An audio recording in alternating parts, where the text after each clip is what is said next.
Police investigating stabbing death of 25-year-old laborer at Carasabai. Suspect hospitalized under police guard. The Guyana Police Force, GPF, is investigating the alleged murder of John Pedro, a 25-year-old laborer from Normandy, Brazil. This incident occurred around 7:30 p.m. on March 10, 2025, in Carasabai Village, South Pacaraímas, Region No. 9. The suspect, Michael Francis, a 45-year-old unemployed resident of Rukumuta Village, is currently hospitalized under police guard. Investigations revealed that the victim was the suspect's stepson.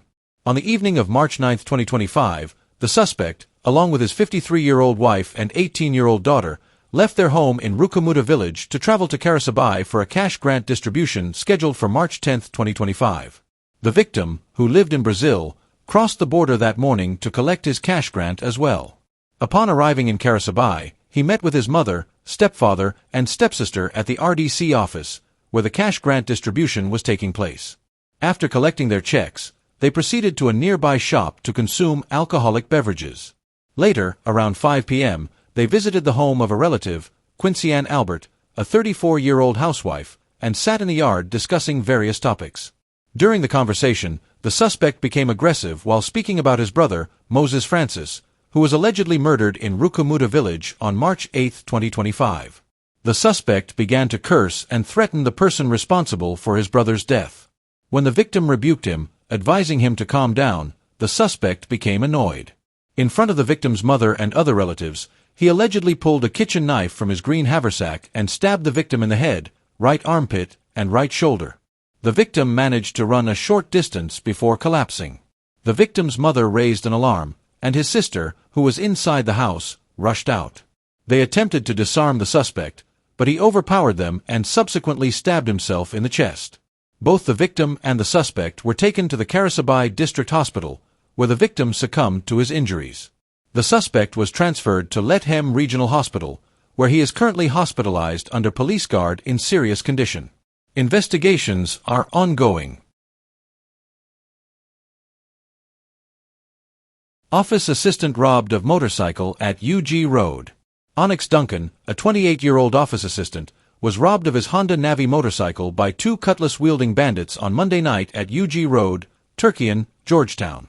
The incident occurred around 11:20 p.m. According to police reports, Duncan was riding his motorcycle, CP234, valued at $250,000, when he was confronted by the suspects near the Guyana Forensic Science Laboratory.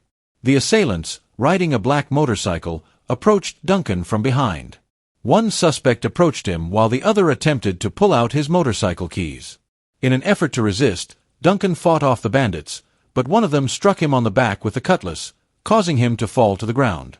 The suspects then took Duncan's motorcycle and fled north on UG Road, making their escape. Police have made efforts to locate the suspects and the stolen motorcycle, but so far, these attempts have been unsuccessful. Murder suspect claims Crabwood Creek fisherman attacked him. Newsroom, Umar Jumai, a Crabwood Creek fisherman, and a group of friends allegedly punched and slapped a man named Nigel Garnett during an altercation on Monday.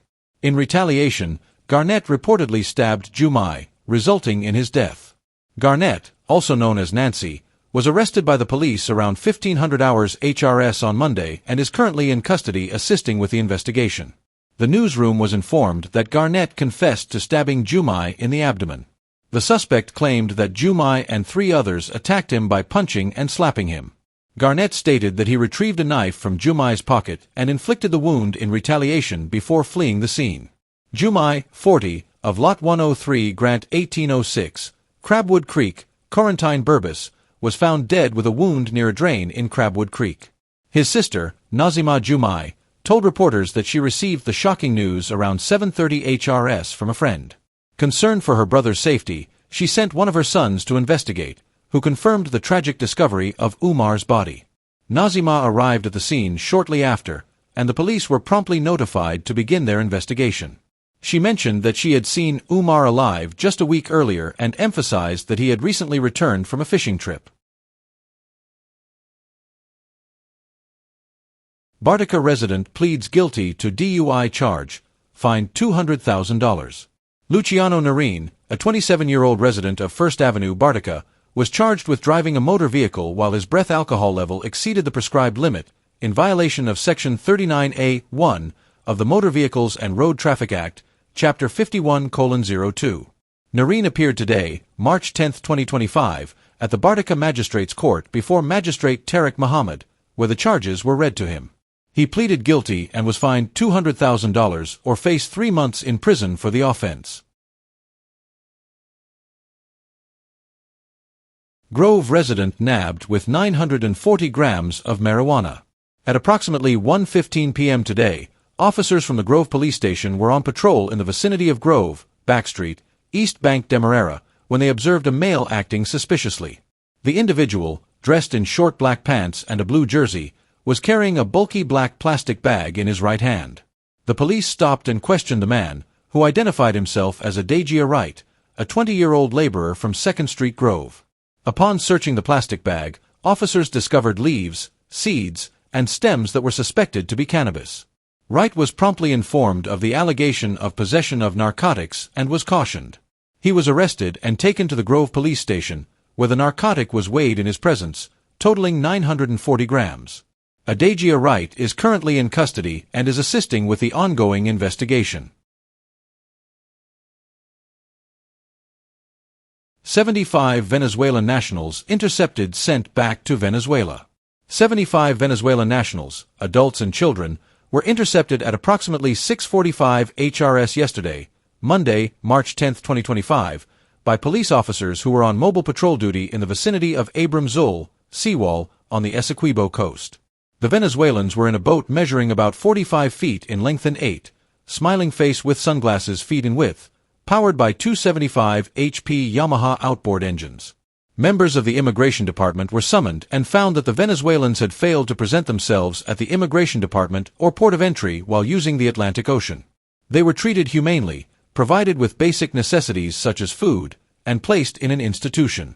They were deported today, Tuesday, to their country of origin with the assistance of adequate fuel and other amenities. The group of 75 Venezuelan nationals comprised 57 adult males, 9 adult females, and 9 children. Nazar Mohammed vows not to pay GRA's malicious $900 million tax demand for vehicles imported 4 years ago. News source Guyana, Guyanese business magnate Nazar Mohammed, sanctioned by the U.S. government last year over claims of tax evasion and gold under-declaration, believes that Vice President Barrett Jagdeo is behind the Guyana Revenue Authority's, GRA, demand for his family to pay over $900 million in additional taxes for luxury vehicles imported more than 4 years ago. In an interview with News Source, Mr. Mohammed stated that his family will not make the payment and plans to take the GRA to court over what he deems a politically motivated and malicious demand. In 4 recent letters, the GRA informed siblings Azruddin and Hannah Mohammed that, following a reassessment of customs duties and taxes on 4 luxury vehicles imported 4 years ago, they now owe over $900 million in taxes. The GRA warned that failure to pay within 14 days would result in the seizure of the vehicles. 8 days have passed since the letters were sent. Mr. Mohammed accused the GRA of attempting to pressure his son not to pursue a political career, claiming that the governing party views him as a political threat. Even if we wanted to pay, how are we going to pay? That's number one, which we are not prepared to pay anyway, because our legal team has told us that this is ridiculous. This is a clear case of victimization, he said. He noted that, aside from a tax exemption granted to his daughter Hannah, who is a remigrant, no other concessions were provided to the family. The GRA contends that Hannah breached the conditions of the tax exemption for importing a Ferrari, alleging she did not reside in Guyana for the required 183 days annually. Nazar Mohammed has refuted this claim. Regarding the other 3 vehicles owned by Azruddin, the GRA stated that an investigation revealed inconsistencies in the declared costs compared to similar vehicles. Nazar Mohammed expressed confusion over the GRA's claims, stating, "To my mind, this is a very vindictive move by the government because these vehicles have been processed by GRA for years. I don't understand how this suddenly comes up." He believes Vice President Jagdeo is behind the move, expressing concern that the government is worried about his son's political ambitions and philanthropic efforts. Azruddin has been actively engaging with communities, building homes for those in need, and starting businesses. Mr. Mohammed claims that the government sent a representative to discuss his son's political ambitions. Just after the emissary took back our conversation, the pressure started, and then suddenly we received these letters from GRA, he said. Recently, the Maritime Administration Department announced it would not renew the cabotage permission previously granted to Hadi's World, owned by the Mohammeds. This permission allowed foreign-flagged vessels to operate in Guyana's coastal waters. Although the company was initially allowed to continue operations after the U.S. sanctions were imposed, Merit indicated that the license would not be extended. Nazar Mohammed stated that he intends to continue his business in Guyana and will address the issue in court. The U.S. Treasury Department, in announcing sanctions in June 2024, warned that financial institutions and individuals engaging in certain transactions with the sanctioned entities may expose themselves to enforcement actions. Ads and notices on seawall now require permission and approval from Sea and River Defense Board. The Ministry of Public Works has announced that individuals, agencies, and companies wishing to have signs and advertisements painted along the seawall between Kingston and Ogle must now obtain approval from the Sea and River Defense Board. In a notice published today, the ministry stated that all signs and advertisements must comply with the guidelines set forth by the Sea and River Defense Board. Written applications must be submitted to the chairman of the board and should include sufficient information regarding the reasons for publishing the notice. This includes a description of the content and its text, as well as the desired duration for the notice or advertisement on the seawall. Companies, agencies, and organizations with existing signage along the seawall are required to contact the River and Sea Defense Board at its Fort Street, Kingston office. Kwakwani to get new $248 million airstrip, Minister Edgehill announces. Access to the mining and logging village of Kwakwani in Region 10 will significantly improve with the construction of a new $248 million airstrip. The contract has been awarded to Associated Construction Services for the building and asphaltic paving of the facility. Minister of Public Works Bishop Juan Edgehill announced the project last Saturday, stating that the airstrip, once completed, will address existing concerns that deter or restrict some airlines from operating in the area. He explained to the Department of Public Information, DPI, that a base will be laid before the asphaltic paving to enhance the durability and longevity of the airstrip surface. The airstrip will measure 2,500 feet in length and 50 feet in width, with construction scheduled to span 5 months.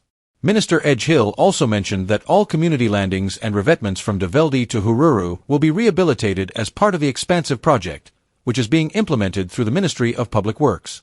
Contracts will be executed in every riverine area to deal with the landings, he disclosed. Additionally, concrete footpaths will be constructed from the landings where boats dock to schools, health centers, and other key facilities. These footpaths will be built by residents of the various communities. When we say we are giving you improved livelihood, we are not just talking like those who promised you a better life without delivering. I heard people saying, better must come, so when they come around, tell them better has come already, he stated. Alongside these initiatives, all roads within Kwakwani are currently being worked on by small contractors from the area. These projects are expected to be completed by April. Bar Association honors distinguished career of late Retted Justice Oslan Small. Guyana Times. The Bar Association of Guyana has paid tribute to the late Retted Justice Oslan Small, a national award recipient who passed away last month, for his distinguished career in the local judiciary. In a statement released on Sunday, the Bar Association expressed its condolences upon learning of Justice Small's passing on February 27. He was awarded the Cacique's Crown of Honor, CCH, Guyana's third highest national award, in May 2018. Justice Small began his legal journey as a clerk in the notarial division of the Deeds Registry at the Supreme Court in the early 1960s. In 1962, he migrated to the United Kingdom, enrolled at Lincoln's Inn, and was called to the degree of an utter barrister in 1969. Upon returning to Guyana, he entered private practice. The Bar Association highlighted that Justice Small's career in law was marked by service at various levels of the judiciary. He initially served as a magistrate in the East Coast Demerara, ECD, magisterial district for several years. In the late 1970s, he was promoted to the position of Registrar of the Supreme Court, serving until 1986 when he was appointed a judge of the High Court. He retired from the High Court bench in 1999. Justice Small, through his physical stature, stood head and shoulders above his colleagues on the bench. However, he did not dispense justice from any lofty heights. His justice was delivered with dignity and humility, the Bar Association noted. Notably, on October 7, 1996, Justice Small presided over a historic full court alongside colleagues Justice Claudette Singh and Justice Nandram Kissoon, admitting 6 recent graduates from the Hugh Wooding Law School. Today, those graduates include Madam Justice Joanne Barlow of the Guyana High Court and Madam Justice Shona Griffith of the High Court of Barbados, among others. After retiring from the bench, Justice Small continued his service in law as Judge Advocate of the Guyana Defense Force, GDF, a role he held until February 2022. In a poignant connection, Attorney Tenny Housty began his service as Judge Advocate to the GDF in February 2022. In addition to his work with the GDF, Justice Small was appointed Chairman of the Parole Board in 2004, serving until his retirement in 2021. He was also a pastor at the Smith Memorial Congregational Church for many years. According to the Bar Association, Justice Small always had a kind and supportive word for a colleague, ensuring a balanced career of reward and service to the legal profession. His legacy lives on through his daughter, Sharon Small, who is also a member of the legal profession. He is mourned by his beloved wife Sheila, daughter Sharon, son Oslin Jr., daughter-in-law Sabrita Small, and grandsons Nathan and Jaden Small. Justice Small was laid to rest on Monday. WPA calls for audit of Gold Scholarship Program. Kaider News. Amid growing concerns over the Guyana Online Academy of Learning Gold Scholarship Program, the Working People's Alliance, WPA, has called for a comprehensive audit and re-evaluation of the initiative. This follows complaints from students who claim that the courses they enrolled in do not align with the programs they were promised. The courses were initially set to be offered by Staffordshire University in the United Kingdom. However, students contacted the university, only to be informed that officials there denied any involvement with the Gold Scholarship Program. As a result, many students are now worried that their certificates may not be recognized internationally. WPA member Dr. David Hines explained at a press conference on Monday that the revelation regarding Staffordshire University is a significant red flag. This is why we're calling for an audit to find out whether there are other instances similar to the one encountered at Staffordshire or other problems with the project, he stated. Dr. Hines criticized the government's lack of transparency regarding the GOAL program. He emphasized that a project of this nature should be conducted within an established educational institution, warning against the risk of it becoming a degree mill. He noted, "We have seen instances in Europe and the United States of fly-by-night universities not delivering quality education. In this case, the government is funding these courses, but students are left with certificates not accepted by many agencies." While the WPA does not oppose the scholarship program in principle, Dr. Hines argued it lacks proper planning. Before a university launches an online program, it typically undergoes a minimum of 5 years of preparation, he explained. Dr. Hines also criticized the program for failing to enhance the skills of young people, stating that it devalues their existing skill sets. He believes many trained professionals in virtual education in Guyana would gladly volunteer their expertise to improve the project, yet none were consulted by the government. WPA executive member Mutope Takuma Ogunsai expressed a desire for the project to be reviewed and integrated with the University of Guyana, ensuring it is part of a recognized institution.